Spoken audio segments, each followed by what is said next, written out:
church camp down in Upper Hutt. We think there was over 100 there, so it was a really good, great singing, good sermon. We really enjoyed ourselves. I think as far as the contribution is going, there are no real instructions about how we are to give. Paul did say, put a little aside until I come, so that's obviously a temporary measure, just to take a collection for a particular purpose for the poor saints in Jerusalem. So the church always has a need of funds, but I think it is left up to us how we do it. I don't think there is a set point in the service when you've got to give money or have a collection. I think it's just what practically suits us the best, and that's acceptable. Okay, we're going to carry on with our study of the letter of Jude. As I said before, it's kind of an unusual letter. There is a few references to things that are in apocryphal works. Doesn't mean they're not true, but it does seem a bit strange that they are included. But undoubtedly Jude had reasons for it. 2 Peter 2 includes some of them as well. So it is a bit of an odd book. It's quite a critical book. Verse 3 is the key to the whole thing. It's, dear friends, although I was making every effort to write to you concerning our common salvation, I consider it a necessity to write to you to encourage you to contend for the faith. That's really the whole key of this book, to contend for the faith, delivered once for all to the saints. Then in verse 4, the reason he's changed his mind about preaching is the existence of certain men, or he says these men in different places, who have deviated from the faith, and he's trying to encourage them not to do that. Now, I missed verse 2 last week, so I want to just briefly go through something in the verse 1 and 2. I said before that Jude uses a lot of combinations of threes.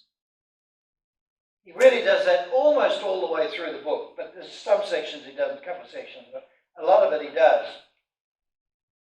In verse 1 he talks about, he addresses this letter to those who are called, loved and kept. We went over that pretty well. To me, that's what God does for us. He calls us, he loves us, and he keeps us. By God, whether you're talking about Jesus or the Father, it doesn't really matter. But then in verse 2 it says, may mercy, peace and love be multiplied to you. It does seem to me that's talking about what we can do for each other. First one's what from God. I think the second one's from each other. If we can be merciful towards each other, if we can live in a peaceful environment, in other words, the absence of war, we're not fighting with each other, and love be multiplied to you. He's already said love from God, but this one I believe is love from each other.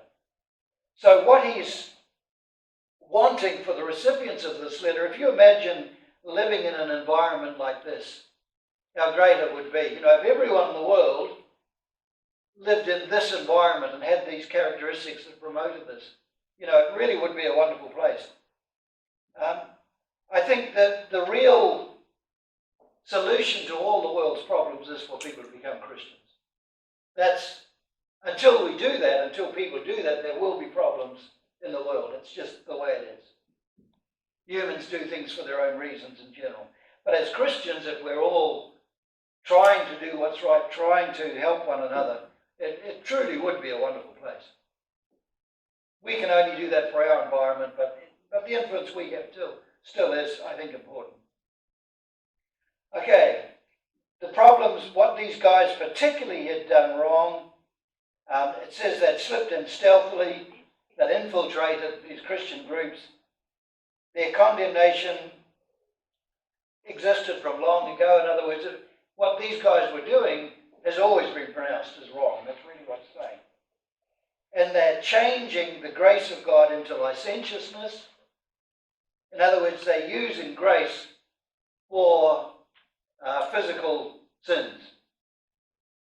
And they're denying Jesus himself. So that's really the two problems these people have. Now, we got through to about the end of verse 8, I think it is. Yeah, verse 8 last time. So I don't want to go through all this again because that took me all the time last time. If I try and go through it again, that's what I'll do again. So, but I do need to read verse 8. Despite that, in the same way, these men, because of their dreams, defile the flesh, and that's sexual immorality. Reject authority, may be parallel to the angels that left heaven. He doesn't really state whether it is or not. And they blaspheme majestic beings. The last one he takes particular concern for. Here we've got ordinary physical people with all their weaknesses, and yet they are really saying they are better than God and his angels. That's the problem here. They're putting themselves above. And in this book, Jude kind of draws this out especially. And I do think this is an important point always for us. Here's a place where he uses I think it's from Enoch. I'm not sure, maybe. Anyway, whatever. He uses probably an apocryphal quotation. But nonetheless, it's very true. Even though the source of it may have not been, strictly speaking, the Old Testament, it still is a very true statement.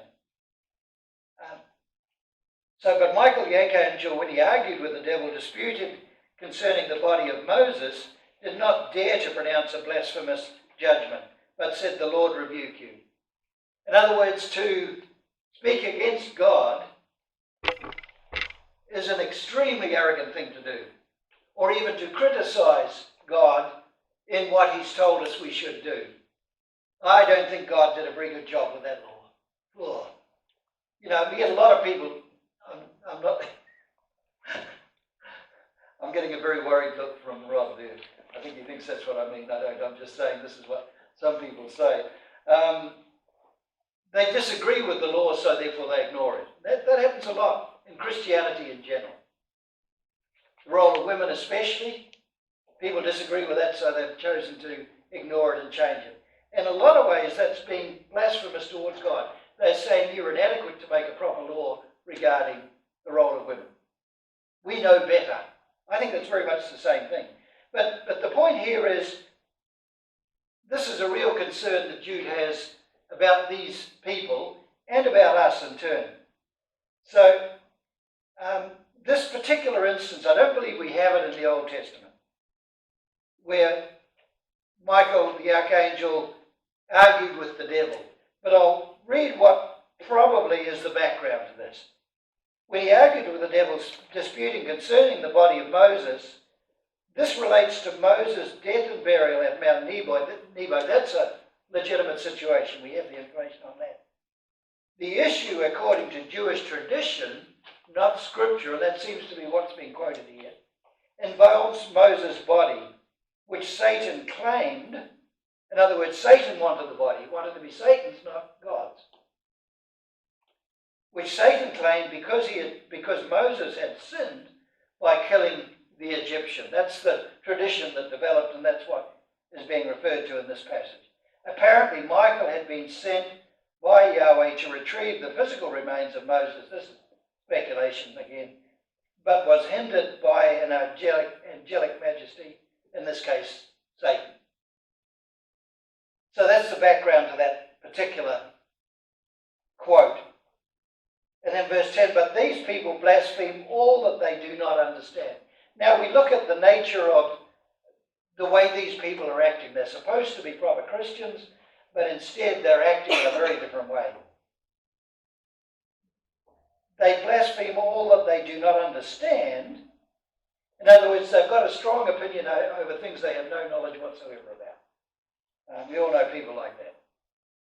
And all that they understand by instinct, like the irrational animals, by these things they are being destroyed. In other words, they are just acting according to their own instinct, their own beliefs, not at all based on what they believe is right before God. So because they're following their own instincts and not being guided by God, it's going to end up destroying them. That's what he's saying here. I've given you a quote there, I won't go through it, from 2 Peter chapter 2. It says virtually the same thing, and as I said before, there's quite a few parallels between 2 Peter 2 and the book of Jude. Then we get to verse 11. Woe to them.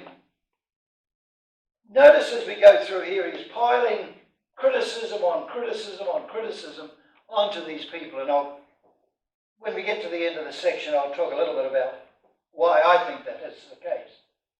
Woe to them, for they have travelled in the way of Cain. Now, in Jewish tradition, Cain became the kind of quintessential corrupter of mankind. That's why he's included here. And what he's saying about these other people, that's exactly what they are doing. All the Jews thought Cain was a bad guy. So that's not questioned in any way whatsoever. So Jude is saying these people who are doing what they are doing are the same as Cain. In other words, bad people. The second one here, given themselves up to the error of Balaam for gain. Balaam, when you go through Balaam, it's what we have in the Old Testament doesn't seem actually too bad. I did read through it. Basically, you've got the case where he's riding a donkey to go and see a political leader. That's what he's most known for. And the donkey sees something in the road which Balaam doesn't see, and the donkey swerves around, and Balaam tries to get him back in, and the donkey won't. And he beats the donkey, and then the donkey turns around and talks to him. I've never really seen what's so bad about that. And all the way through, and at least in the Old Testament record we had, Balaam was, at least to some extent, doing what God wanted him. He questioned what God had asked him to do and say, can I do this? And in the end, God said, you do it, but you do it under these conditions. What we have in Revelation 2 is makes them seem so much worse. So I think probably what the situation is, we haven't got everything recorded in Balaam's life in the Old Testament. But this, we would assume, because it's in the Bible, it's true. So in Revelations 2 and verse 14, but I have a few things against you, that you have here those who hold fast to the teachings of Balaam, who taught Balak, I believe Balak was the guy he was going to when he had the incident with the donkey, to put a stumbling block before the sons of Israel to eat food sacrificed to idols and to commit sexual immorality. I didn't really see that so much in reading through the account in the Old Testament, but it could have happened in a different time. So you've got to assume this reference is true, because it's in the Bible. Okay, the third one, punished in the rebellion of Korah. In other words, that's how we compare these people that have done these various things that Jude's concerned about at this particular time. So perished in the rebellion of Korah. I've got something here. I'll just try my best to tell you about it, otherwise it'll take too long. Korah, along with another group, really didn't like Moses and Aaron being the boss. That's what it amounted to. Moses went up onto Mount Sinai, got the Ten Commandments, came back, and he was telling Israel what they needed to do. And Korah and some of his mates felt like Moses was being a bit arrogant and up himself, and he wasn't as important as he was making out. So they drew off a faction, and then as a result of that, Moses said, talk to God about it. And Moses said, look, tomorrow God's going to decide who the real leader is. And obviously the real leader was Moses, because he had been appointed by God. This wasn't just a popularity thing. It wasn't just a normal, who's the best at getting the job done. Moses was the one appointed by God. So we see what happened. The children of, etc., these are the same Dathan and Abiram who were appointed of the community who rebelled against Moses. I think it was about 250 or something altogether. And are in the company of Korah. When they rebelled against Yahweh, and the land opened its mouth and swallowed them with Korah. So as a result of God deciding who really was his appointed leader for the Israel, he opened up the ground and swallowed these guys up. And that was the end of them. But the point is, being made is, religion very often isn't a democracy. We tend to love democracies. Who gets the most votes for this, he's the one we want to lead us, etc. But to a large extent, Christianity is not a democracy. Primarily, we have one head, one king. We don't vote on the king. He is the king whether we like it or not. If we want a democracy, we're wanting something that's different from what the church is. I know popularity is important for the preacher. That happens a lot. He's not so popular with the members of the congregation anymore, so they fight the elders or whoever, fire him and they get somebody else. But in the true sense, religion is not a democracy. It's what do you call it? A theocracy? I guess no, not a theocracy. Oligarchy? Dictatorship? Dictatorship, I suppose. But it's a benevolent dictator. We have the best dictator that it's possible to have. I'm quite happy to follow his laws. But these guys didn't want, they wanted to be more, they thought they were more important than Moses. So they tried to change things. And when we see it, from the point of view of what religion really is, these guys really did do a bad thing. And Jude's comparing what these guys did to what these men that he talked about in the passage had done. Okay, so we've got some more comments here on the nature of these men. These are the ones feasting together without reverence. The feasting here seems to be talking about this next reference, which talks about the love feasts. Feasting here could have the idea of celebrating together. In a lot of ways, Christianity is a celebration. And this isn't talking about Old Testament times, this is talking about Jude's time. So it's within the first century itself. They're together without reverence. That could mean they're arrogant, they're mocking other people, they're not conducting themselves the way a Christian should when they get together in this particular environment. Now, hidden reefs at your love feast. Hidden reefs are something you don't see so that you can run into them and they can cause a lot of damage. These guys were described as hidden reefs. In other words, they don't look dangerous, but in fact they can do tremendous danger. They can do tremendous damage if you're not careful. That's why Jude is concerned here. Now the love feast, I think this is the only reference to a love feast. I don't know with you, but I've come across this term quite a bit, and you think it's talked about quite a bit sometimes, but as far as I know, this is the only reference to it. The question is it something like a fellowship meal, or is it the Lord's Supper itself? And there's nothing in the context to tell you for sure which it is. I'm inclined to think it's a fellowship meal. When everyone's together, we're all enjoying ourselves together, we're talking about Christian things maybe, or anything, but we're just sharing the joy of being Christian. But it could just as easily be referred to the love feast. It simply doesn't say. But whichever it is, these guys are causing trouble in this environment. Now, next one, caring for themselves. One thing we have to remember, when all these things are brought up, they're all brought up in a bad way. In other words, it's not just, Jude's not only writing these because these guys are doing it and it's causing problems, but he's also telling us things we've got to watch out ourselves in the way we live as Christians. So caring for themselves. We're not concerned that these people aren't concerned about others. This involvement in this love feast or whatever it is a purely selfish thing on their part. The next one, waterless clouds.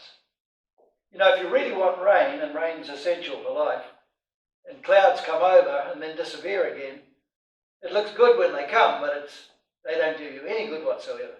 That's the idea here. They're just carried away by the wind. They come over, they go, they don't give you any benefits whatsoever. And then late autumn trees without fruit. Trees are supposed to, late autumn, in general, give a pretty good crop of fruit. If a fruit tree doesn't produce fruit, it's not doing what it was supposed to do. In other words, it's useless. These guys are useless, basically. Then it says, twice dead, uprooted. Uprooted, again, you uproot a tree, it's not going to give you any more fruit whatsoever. Twice dead, though, I'm not sure whether that's a term that meant something to the audience, or it's a combination of no fruit and uprooted. It's dead once because it's not giving fruit, it's dead twice. Because it's uprooted. Because it's uprooted. It's completely dead. It may mean just something like that. They are completely useless because they're doing what they are doing. Okay, verse 13. Wild waves of the sea foaming up their own shameful deeds. Now, I don't know about you, I quite like swimming in the surf. We have a lot of fun. We've got a couple of bodyboards and we go out there and, get in the right position in the wave, when it breaks, you'll float, you'll kind of go into the shore. I actually really enjoy that. I've got the balance to be a surfer. I think I did stay up right on the surfboard once when I was about 18 or something, but apart from that, I've never been able to do it. But the bodyboard, because I'm laying down, it's a bit harder to fall off a bodyboard. But you imagine you're out in the middle of the ocean somewhere, and all you see is that white foam from the surf. That is not an enjoyable situation. In fact, it's a very dangerous situation. I think that's what he's referring to here. All we see at the end of these people's lives is the dangerous situation which their conduct has produced. It's like surf foaming up. It's becoming obvious. And then wandering stars. Again, if you're navigating from one continent to another and you didn't have GPS, they would use the stars to guide themselves. So they'd say, okay, there's these particular group of stars. That means we're roughly in this particular position. There's a particular device you can use. Dad was a sailor. He had one of these things. Line various things up. What's it called? Sextant. That's it. And so you could navigate really well. But the reason you could do that is the stars were always in the same place at the same time. Wandering stars are all over the place. You can't do anything from a wandering star. It's useless as far as navigation is concerned. In other words, it doesn't perform its function in this process that I would say God intended stars to do. Now, for whom the deep gloom and darkness has been reserved for eternity. Now, the verse 12 through 13 probably does come from 1 Enoch 2. I've got 1 through 5:4, so I can't remember quite why I put 5:4. But this does seem to be a quote from the book of 1 Enoch. 1 Enoch is not considered an inspired writing. Does not necessarily mean that it is wrong, though. There are a lot of things that people know that are true. Probably Jude is quoting it because it's true. It suits his argument, and in fact it is true. If Enoch made a prophecy about what was going to happen at a particular time, that's a different story. But here he's just talking about general characteristics of people. And so, his description is as good as any others. Now, what's the point of all of these? Hidden reefs, waterless clouds, trees that don't produce root, etc. Why does Jude include these as part of his discussion? I think the reason is that God never intended these men to act in the way they are acting. Sometimes we read things in the New Testament, the Bible in general, where people obviously aren't doing what the Bible says they should be doing. But the point is, this is what God intended. The correct way of living is the way God always intended people to live. If they didn't live that way, it's their problem. But this was what God intended to happen. Very often it doesn't, as I said, but We've got to look at, when we look at these things, it's what God intended to happen, not what's actually happening that is important. And we need to try and conform with God intended to happen.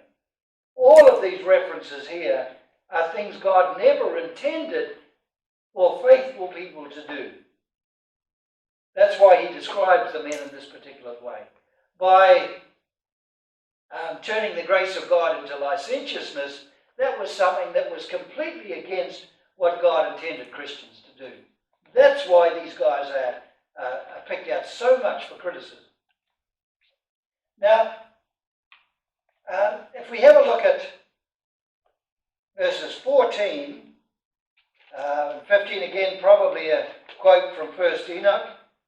Enoch the seventh from Adam, that part's true, prophesied about these people, saying, Behold, the Lord came with 10,000 of his holy ones to execute judgment against all, to convict all the ungodly concerning all their ungodly deeds that they have committed in an ungodly way, and concerning all the harsh things that ungodly sinners have spoken against him.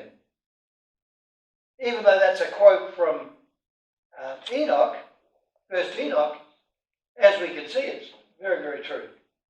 Everything that is said there is true. And it's also consistent with teachings all the way through the Old Testament. And in fact the New.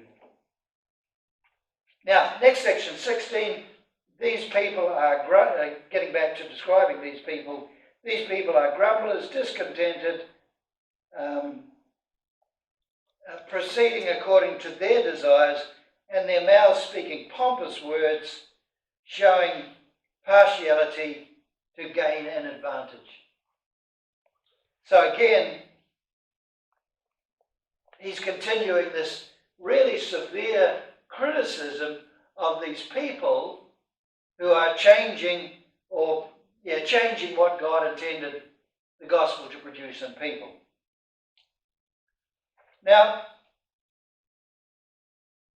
I've written just a question there. Why is there such a tirade against these people? And up till now, the vast majority of it, from about verse 5 onwards, I think, it's just a continual criticism of these people. He's really driving home how bad these people are acting and how evil these people themselves are acting. Now, if you look at Paul's writing, he kind of takes a different attitude. He does criticize people, but he's not as, how do you put it, fiery or as critical of the people who aren't doing what is right. When I think about this, I kind of think in terms of looking at it from God's point of view. When we consider what God has done, God created us. He gave us everything we need for life. He started off in the Garden of Eden, and then even once they're out of the Garden of Eden, he gave them what they needed to be able to have a reasonably satisfying life. Then he gave them a law for them to follow to regulate their life. He forgave them sins. We're getting more into the New Testament now. Provided the forgiveness of sins. He gave us a situation, the church, to live in, where we can encourage one another, help one another. He's given us a future of heaven. He's given us eternal life. When you look at everything that God has done for mankind, it was always for the betterment of mankind. What must God think of people who abuse that kindness that God has extended to us? I think that's the point of the majority of Jude. That's why Jude is so critical of these people. If you had a person who gave you a great deal of money when you were in a difficult time, what would you do? You're a stupid man. I don't agree with what you were doing at all, I dare say you'd have a great deal of affection for that person. You'd be very, very grateful that he had done what he'd done for you. Probably if that person asked you, look, would you mind doing this for me? You'd very likely do it just sheer out of gratitude for it. And yet God has done for us far more than any man on earth could possibly do for us. And yet all these guys can do is use what God has given them for evil. I think that's what's behind the book of Jude, personally. That's why he is so critical of these people. Because they've totally abused the kindness that God has extended to them.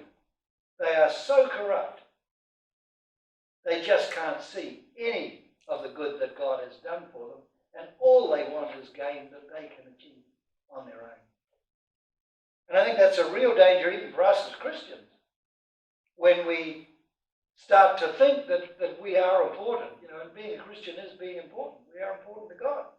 And sometimes we tend to abuse this newfound freedom or newfound joy that we didn't experience before we were Christian, and we start thinking we're the important one.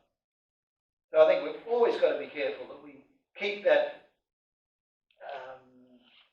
relationship between us and God clear in our mind. Now, it's not worth me going on any further. I want to go back next week and look at verses 3 and 4 in a little bit more detail, because those are the important ones, and I've left it out last week to hopefully get onto it this week, but I'm not going to. And then we've got somewhat of a different section from 17 onwards, which I'll try and get onto as well. So we'll finish there. I doubt I'll change the notes this time. You never know that. I always do go back and I always see different things that maybe I could include or change.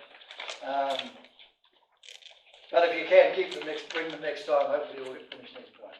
Okay, appreciate everyone that's here.